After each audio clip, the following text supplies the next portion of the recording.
Hello everyone. अगर आप UP TET की प्रिपरेशन कर रहे हैं और आप इस चैनल पर नए हैं तो इस चैनल को सब्सक्राइब ज़रूर कर लें, क्योंकि ये चैनल आपको यूपी टेट की प्रिपरेशन में बहुत हेल्पफुल रहने वाला है। यहाँ पर जो भी स्टूडेंट्स हैं मेरे, उनको पता है कि मैं यहाँ पे जो है आपको कॉन्सेप्ट क्लैरिटी सीरीज के साथ सारे टॉपिक्स करवा रही हूँ, जो अपकमिंग एग्जाम्स में आपके लिए बहुत ज़्यादा हेल्पफुल रहने वाला है। And I can assure you कि अगर आप सारी वीडियोस देखते हैं, सारे टॉपिक्स को अच्छे से यहाँ से पढ़ते हैं, तो आप लोगों का यूपी टेट फर्स्ट एग्जाम में ही, फर्स्ट टाइम में ही क्लियर हो जाएगा। इस बात की guarantee I can give you. और थोड़ा सा आज थोड़ी गड़बड़ी हो गई है, मेरा विजुअल सही से नहीं आ रहा है, इग्नोर इट। आपको पता ही है, जो भी स्टूडेंट्स ऑलरेडी यहाँ से पढ़ रहे हैं उन्हें मालूम है कि हिस्ट्री के बहुत सारे टॉपिक्स आज हम इसमें ऑलरेडी कंप्लीट कर चुके हैं। आपको प्लेलिस्ट आप देख सकते हैं, प्लेलिस्ट में यूपी टेट की हिस्ट्री की जो है आपको प्लेलिस्ट मिलेगी। वहाँ पे आपको according to your syllabus strictly जो है हमने आपके सिलेबस को फॉलो करते हुए हर एक टॉपिक के ऊपर कंटेंट प्लस एमसीक्यू मैंने कराया हुआ है। साथ ही साथ मैं टाइम टू टाइम पीवाईक्यूज कराती रहती हूँ, जिससे कि आपको ये क्लैरिफाई रहे कि हम जो कुछ भी पढ़ रहे हैं वो वेस्ट नहीं है। तो इसीलिए अगर आप मेरे इस चैनल पर नए हैं तो इसको सब्सक्राइब जरूर कर दें। साथ ही साथ उन सभी एस्पिरेंट्स को आप ये भेज दें जो चाहते हैं कि यूपी टेट उनका फर्स्ट अटेम्प्ट में ही क्लियर हो जाए। आज हम पढ़ने वाले हैं हिस्ट्री में वैदिक कल्चर के बारे में। आप सभी को पता ही है कि जो वैदिक कल्चर है, इससे हमें हमारे सोसाइटी के बारे में बहुत कुछ जानने को मिलता है कि हमारी सोसाइटी किस तरीके से बढ़ी, कैसे कैसे ट्रेडिशंस हम फॉलो कर रहे हैं, वे ऑफ लाइफ कैसी थी और अभी कैसी है, किस तरीके से वैदिक कल्चर ने जो है इन सब चीजों को शेप करने में हेल्प की। इन सब टॉपिक्स के बारे में आज हम वैदिक कल्चर में पढ़ने वाले हैं कि कैसा बिलीफ सिस्टम रहा, कैसा ट्रेडिशन रहा, किस तरीके का सोशल सिस्टम था, वैदिक कल्चर कितने पार्ट्स में डिवाइडेड थे। इन सब चीजों को आज हम क्लियर करेंगे। और यूपी टेट के एग्जाम में वैदिक कल्चर से भी 2-3 क्वेश्चंस हर बार एग्जाम में पूछे जाते हैं। देखो, जैसे कि आपको पता ही है कि वैदिक कल्चर को हम 2 पार्ट्स में डिवाइड करते हैं, एक अर्ली वैदिक पीरियड है और एक लेटर वैदिक पीरियड है ना। तो early Vedic period and later Vedic period, इस टॉपिक में हम अर्ली वैदिक पीरियड में और लेटर में दोनों में ही वहाँ का एडमिनिस्ट्रेशन कैसा था, पॉलिटिकल सिस्टम कैसा था, सोशल लाइफ कैसी थी, वुमेन की कंडीशन कैसी थी, वुमेन की पोजीशन कैसी थी, उनका रिलीजियस बिलीफ कैसा था, इन सब टॉपिक के बारे में हम इसमें पढ़ने वाले हैं वन बाय वन करके। वैदिक कल्चर की शुरुआत होती है 1500 बीसीई से 1600 बीसीई तक। और वैदिक कम्स फ्रॉम द वेदास। वैदिक जो वर्ड है वो कहाँ से आता है? वेदास से आता है, which are the oldest sacred text of India. India में 4 है ना, 4 सेक्रेड टेक्स्ट है। कौन कौन से हैं? ऋग्वेदा, यजुर्वेदा, अर्थवेदा, अथर्ववेदा एंड सामवेदा, इस तरीके से है ना। तो these are the 4 Vedas, Rigveda, Samaveda, Yajurveda and Atharvaveda. जो ऋग्वेदा है इसके अंदर बहुत सारे, मोस्ट इंपॉर्टेंट है ये एग्जाम के लिए, कंटेंट्स ये बहुत सारे हाइम्स कंटेन करता है। और ऐसा कहा जाता है कि जो ऋग्वेदा है ये ओल्डेस्ट है, ठीक है, ओल्डेस्ट वेद है, ओल्डेस्ट फॉर्म ऑफ वेदा, ठीक है ना, सबसे पुराना यही है। और यूपी टेट के एग्जाम में पूछा भी गया है कि सबसे ओल्डेस्ट वेदा जो है वो कौन सा है, दैट इज ऋग्वेदा। फिर आता है सामवेदा। सामवेदा में म्यूजिक से रिलेटेड सारी चीजें इसमें लिखी हुई है। यजुर्वेदा में रिचुअल्स एंड सेक्रीफाइस के बारे में लिखा हुआ है। अथर्ववेदा में मैजिक, स्पेल्स, डेली लाइफ, इन सबसे रिलेटेड चीजें हैं। यानी जो हमारा सोर्स है वैदिक कल्चर का, अगर आपके एग्जाम में ये क्वेश्चन आए कि वैदिक कल्चर के बारे में हमें पता कहाँ से चलता है, तो जो हमारे पास वैदिक कल्चर के सोर्सेज हैं वो है ये 4 वेदास, ऋग्वेदा, सामवेदा, यजुर्वेदा एंड अथर्ववेदा। देखो, तो अभी मैंने आपको बताया कि वैदिक पीरियड को हम 2 पार्ट्स में डिवाइड करते हैं। एक है हमारा अर्ली वैदिक पीरियड और एक है हमारा लेटर वैदिक पीरियड। ऐसा कहा जाता है कि जो हमारा अर्ली वैदिक पीरियड था ना, वो ज्यादा पीसफुल था। वहां पे कोई मोनार्क सिस्टम नहीं था, वुमेन की पोजीशन बहुत अच्छी थी सोसाइटी में, किसी भी तरीके का कोई वर्णा सिस्टम ये सब नहीं था। लेकिन जो लेटर वैदिक पीरियड आया, उसने इन सब चीजों को चेंज कर दिया। वुमेन की पोजीशन बहुत ज्यादा ड्रास्टिकली चेंज हो गई, वर्णा सिस्टम ने अपना जो है कदम जमाना स्टार्ट कर दिया, पॉलिटिकल लाइफ बहुत ज्यादा चेंज हो गई, एडमिनिस्ट्रेटिव लाइफ और हमारा जो है ट्रेडिंग और ये सारी चीजें बहुत ज्यादा चेंज हो गई, ऑक्यूपेशन लोगों का चेंज हो गया। उन सब चीजों के हम इसमें पढ़ने वाले हैं। मैं जो आपको यहाँ पढ़ाने वाली हूँ, अर्ली और लेटर दोनों को साथ साथ लेकर हम चलेंगे, जिससे कि आपको डिफ्रेंशिएट करने में हेल्प मिल सके। देखो, अर्ली वैदिक पीरियड की शुरुआत होती है 1500 से लेके 1000 बीसीई तक। और उस समय जो सोसाइटी थी वो बेसिकली ट्राइबल सोसाइटी थी, ठीक है, ट्राइबल लोग थे, बहुत सिंपल लोग थे, सिंपल लिविंग वो करते थे। पेस्टोरल कह सकते हैं कि पेस्टोरल लाइफ वो जीते थे, यानी कि कैटल रियरिंग होती थी, एक जगह से दूसरी जगह वो आते जाते रहते थे, ठीक है।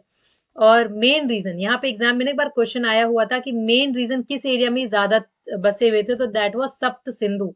कहाँ पे थे ये ज्यादा बसे हुए? सप्त सिंधु में। सप्त सिंधु क्या है? सप्त सिंधु एक रिवर है, ठीक है, ये एक रिवर है, इसके आसपास ये लोग ज्यादा बसे हुए थे। लेटर वैदिक पीरियड की अगर हम बात करें तो यहाँ पर जो सोसाइटी है ये थोड़ी ज्यादा कॉम्प्लेक्स हो गई। अंडरस्टूड? सोसाइटी कैसी हो गई? ज्यादा कॉम्प्लेक्स हो गई, ज्यादा रिजिड हो गई। यहाँ पर जो है वर्णा सिस्टम ने जन्म ले लिया, वर्णा सिस्टम ने। और यहाँ की जो कंडीशन रही वुमेन्स की, दैट वाज वेरी, वो हो गया, वुमेन को डाउनग्रेड करना स्टार्ट हो गए वो, ठीक है, डाउनफॉल शुरू हो गया वुमेन्स का, ये कह सकते हैं। इनका एक्सपेंशन होता है गंगा वैली के आसपास, इन लोगों ने बसना स्टार्ट किया, एग्रीकल्चर करना शुरू किया, ठीक है। अब यहाँ पे किंगडम्स आने स्टार्ट हो गए, किंगडम्स आने लग गए, सोशल हायरार्की आने लग गई सोसाइटी के अंदर, बड़े और छोटों के बीच का वो स्टार्ट हो गया कि अगर आप ब्राह्मण्स हैं तो आप सबसे ऊपर कास्ट वाले होंगे, अगर आप क्षत्रिय हैं तो उससे नीचे होंगे, शूद्राज है तो आप सबसे लास्ट में जाएंगे। इस तरीके की चीजें लेटर वैदिक पीरियड में आपको देखने को मिलती है। चलो move on to next. Political life की अगर हम बात करें अर्ली वैदिक पीरियड में, अर्ली वैदिक पीरियड में ना जो किंग होता था ना उसको राजन कहा जाता था। क्या बोला जाता था? राजन। लेकिन ये किंग वैसा वाला किंग नहीं होता जो प्रॉपर राजा महाराजा होते हैं ना, ऐसा किंग नहीं होता था। ये बस एक तरीके का एक ट्राइबल हेड होता था, हम इसको ये कह सकते हैं, एक ट्राइबल हेड होता था, बस। ऐसा किंग था, उसको हम क्या बोलते थे? राजन बोलते थे। कोई भी एब्सोल्यूट मोनार्की आपको इसमें देखने को नहीं मिलेगी, कोई मोनार्की नहीं थी कि राजा है, महाराजा है, मंत्री हैं, ऑफिशियल्स हैं, वो मिलकर सोसाइटी चलाएंगे, ऐसा कुछ भी नहीं था। दो इंपॉर्टेंट असेंबलीज थी उस समय, एक थी सभा और एक थी समिति। These two were very important. सभा जो है वो एल्डर्स लोगों का होता था, ये क्या करते थे? ये डिसीजन मेकिंग में हेल्प करते थे किंग की, है ना, डिसीजन मेकिंग में किसकी हेल्प करते थे? किंग की। अब किंग कौन होता था आपको पता ही है, कोई ऑफिशियल टाइप का कोई राजा नहीं है, कोई एक हेड जो उन्होंने अपने आप से चूज करके बनाया है, जिसको वो राजन कहते थे। उनकी हेल्प करते थे, एडवाइस देते थे कि आपको इस तरीके का डिसीजन लेना चाहिए एंड ऑल। इंपॉर्टेंस सबसे ज्यादा थी उस समय समिति की, क्योंकि जनरल असेंबली होती थी, यानी कॉमन पीपल जितने भी हैं वो जिस चीज पे डिसीजन लेंगे उस चीज को माना जाता था, ठीक है। चलो नेक्स्ट है हमारा लेटर वैदिक। लेटर वैदिक में क्या हुआ? किंग ज्यादा पावरफुल बनने लगे। अब यहाँ पे लेटर वैदिक एरा में जो है मोनार्क सिस्टम आना स्टार्ट हो गया। क्या आना स्टार्ट हो गया? मोनार्क। मोनार्क आने लग गया, किंग जो है इसमें पावरफुल होने लगे, पावरफुल किंग बन गए, ठीक है, वेरी पावरफुल बन गए। इन्होंने सभा और समिति को डिक्लाइन कर दिया, दे डिक्लाइन। उन्होंने बोला कि हमें नहीं रखना, नो सभा नो समिति, है ना, हमें सभा से कोई मतलब नहीं, हमें समिति से कोई मतलब नहीं है, जो भी डिसीजन लेना है वो हम खुद लेंगे, हमारे ऑफिशियल्स लेंगे जिनको हमने रखा है। इस तरीके से हम एक इन शॉर्ट ये कह सकते हैं कि जो मॉडर्न एरा हुआ ना राजा महाराजाओं का, वही लेटर वैदिक पीरियड कहलाता है। इमरजेंस ऑफ लार्ज किंगडम्स का इमरजेंस स्टार्ट हो गया। हमें पता है महाजनपद, जो 16 महाजनपद बने, उन महाजनपद को बाद में जाकर यूनिफाई किया मौर्य ने, है ना, मौर्य एम्पायर, ये सब है। अब आ जाते हैं हम सोशल स्ट्रक्चर के ऊपर, सोसाइटी किस तरीके से फ्रेम थी उस टाइम पर। तो देखो ये भी बहुत ज्यादा इंपॉर्टेंट है। लेटर जो अर्ली वैदिक एरा था ना, उस समय सोसाइटी ज्यादा पीसफुल रही। अगर हम सोसाइटी की बात करें अर्ली वैदिक एरा में, तो उस समय सोसाइटी वर मोर पीसफुल। कोई राजा महाराजा का सिस्टम नहीं था, किसी तरीके का कोई कंपटीशन नहीं था, कोई भी वर्णा सिस्टम नहीं था, नो वर्णास, है ना, कोई हायरार्की नहीं थी, नो हायरार्की, हायरार्किकल सिस्टम कुछ भी नहीं था, सब इक्वल थे। कोई वर्णा सिस्टम नहीं का मतलब कोई रिजिड कास्ट सिस्टम नहीं है उस समय पे। Understood? No rigid caste system. Women की कंडीशन जो थी काफी अच्छी थी, है ना, वुमेन की कंडीशन बहुत अच्छी थी, रिस्पेक्ट थी सोसाइटी में उनके लिए, एजुकेशन था उनके लिए। आपको पता है कि लेटर वैदिक एरा में एक एरा ऐसा भी था, एक टाइम ऐसा भी था जब वुमेन को एजुकेशन से हटा के रखा जाता था, उनके लिए एजुकेशन नहीं बनी हुई थी, है ना, उनको जो है पढ़ाई लिखाई सब वुमेन के लिए नहीं है, ऐसा उनका मानना था। तो इस तरीके से जो है रिस्पेक्ट और एजुकेशन ये सब वुमेन को अर्ली वैदिक एरा में मिला है। लेटर ऑन जो है लेटर करते हैं इमरजेंस ऑफ वर्ण सिस्टम फोर फोल्ड। अब यहाँ से क्या हुआ? अगर हम अर्ली वैदिक की बात करें तो अर्ली में आपको पता लग गया कि सोसाइटी ज्यादा बढ़िया थी, है ना, डिवाइडेड इनटू 3 ग्रुप्स। उस समय ना क्योंकि कोई वर्णा नहीं है, कोई रिजिड कास्ट सिस्टम नहीं है, ग्रुप्स में डिवाइडेड थी सोसाइटी, विच वन ब्राह्मण क्षत्रिय वैश्य जैसे। लेकिन लेटर वैदिक एरा में अगर हम बात करते हैं तो यही वर्ण सिस्टम जो है वो फोर फोल्ड वर्ण सिस्टम में कन्वर्ट हो गई। उन्हीं ब्राह्मण्स ने ब्राह्मण क्षत्रिय वैश्य और शूद्राज में इसको क्रिएट कर दिया। अब इन्होंने ग्रुप्स को वर्णा में कन्वर्ट करके रख दिया और सोसाइटी को बहुत ही ज्यादा रिजिड बना के रख दिया, बहुत ज्यादा हायरार्किकल बना के रख दिया। और फिर वही चीज है कि सोसाइटी के अंदर अब इनकी चलती थी, जो ये ब्राह्मण्स कहते थे, जो ये क्षत्रियास बोलते थे, ये सब जो है अब वहां पर उनकी बातें मानी जाने लगी। यानी अगर हम अर्ली वैदिक पीरियड की बात करें तो ब्राह्मण्स वो होते थे जो पूजा पाठ करते थे, जो प्रीस्ट थे। अब ये कोई पर्टिकुलर जाति नहीं थी, कोई पर्टिकुलर वर्ण नहीं था। जो भी पूजा पाठ करते हैं मंदिरों में उनको उन्होंने ब्राह्मण्स कह दिया। जो वॉरियर का काम करते थे, जो सैनिक वगैरह होते थे, रक्षा करने का काम करते थे विलेज के लोगों की, उनको उन्होंने क्षत्रियास कह दिया। और जो कॉमन पीपल थे उनको उन्होंने वैश्यास कह दिया। लेकिन आगे चलकर आपको पता ही है लेटर वैदिक एरा में ये सब कुछ वर्णों में कन्वर्ट हो गया। Understood? Move on to next. Economic life की अगर हम बात करते हैं तो अर्ली वैदिक पीरियड में जो मेन उनका जो ऑक्यूपेशन था, एग्जाम में क्वेश्चन आता है कि what were the main occupation of early Vedic period. तो अर्ली वैदिक पीरियड में मेन ऑक्यूपेशन जो था उनका वो कैटल रियरिंग का था, है ना, जानवर पशुपालन एंड ऑल ये सब वो करते थे। और काव काव रखना उनके लिए सिंबल ऑफ वेल्थ हुआ करती थी। ठीक है, ये याद रखना जरूर, सिंबल ऑफ वेल्थ। एग्जाम में इसका भी एक क्वेश्चन आया हुआ है कि जिनके पास गाय है वो अमीर है। ठीक है, एग्रीकल्चर बहुत लिमिटेड था, ज्यादा एग्रीकल्चर फ्लोरिश उस समय पर नहीं हुआ था। ठीक है, चलो move on to next. Later Vedic era. अगर हम लेटर वैदिक एरा की बात करें तो अब यहाँ पर एग्रीकल्चर ने प्लेस ले लिया। ठीक है, नाउ एग्रीकल्चर जो है वो डोमिनेंट हो गया। अब लोग एग्रीकल्चर ज्यादा करने लग गए। अब उन्होंने टूल्स का इस्तेमाल करना स्टार्ट कर दिया, आयरन टूल्स, है ना, और अदर भी जो भी टूल्स थे, ब्रॉन्ज एंड ऑल। ट्रेड करना स्टार्ट कर दिया, क्राफ्ट इंडस्ट्री ने आना स्टार्ट हो गया, क्राफ्ट का डेवलपमेंट होने लग गया। इस तरीके से चीजें जो है चेंज होने लग गई। रिलीजियस बिलीफ की अगर हम बात करें तो रिलीजियस अर्ली वैदिक एरा में वर्शिप होता था। वो नेचुरल फोर्सेस की पूजा करते थे, there were no idol worship. ठीक है, ये याद रखना, नो आइडल वर्शिप, मूर्ति पूजन उस समय पर नहीं थी। No idol worship, natural forces से वो पूजा करते थे। ठीक है, इसके अलावा इंपॉर्टेंट गॉड जो थे उनके भगवान वो थे हमारे इंद्र अग्नि वरुण। एग्जाम में क्वेश्चन आया हुआ है अर्ली वैदिक पीरियड में जो इंपॉर्टेंट गॉड थे वो कौन कौन से हैं, और 4 ऑप्शंस में आपको दिए हुए हैं, तो यू शुड नो कि इंद्र, अग्नि और वरुण। और बारिश जब उन्हें करानी होती थी, थोड़ी बहुत तो एग्रीकल्चर करते थे तो उनको पानी चाहिए होता था, तो बारिश के लिए वो इंद्रदेव की पूजा करते थे।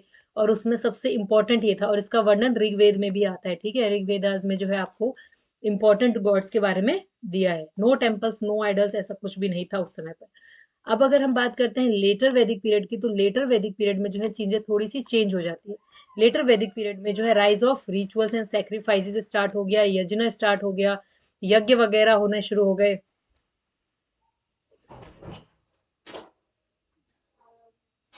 Importance of priest increase. अब यहाँ पर प्रीस्ट की जो है इंपॉर्टेंस वो बढ़ गई। अब ये लोग ब्राह्मण्स को पूजने लग गए।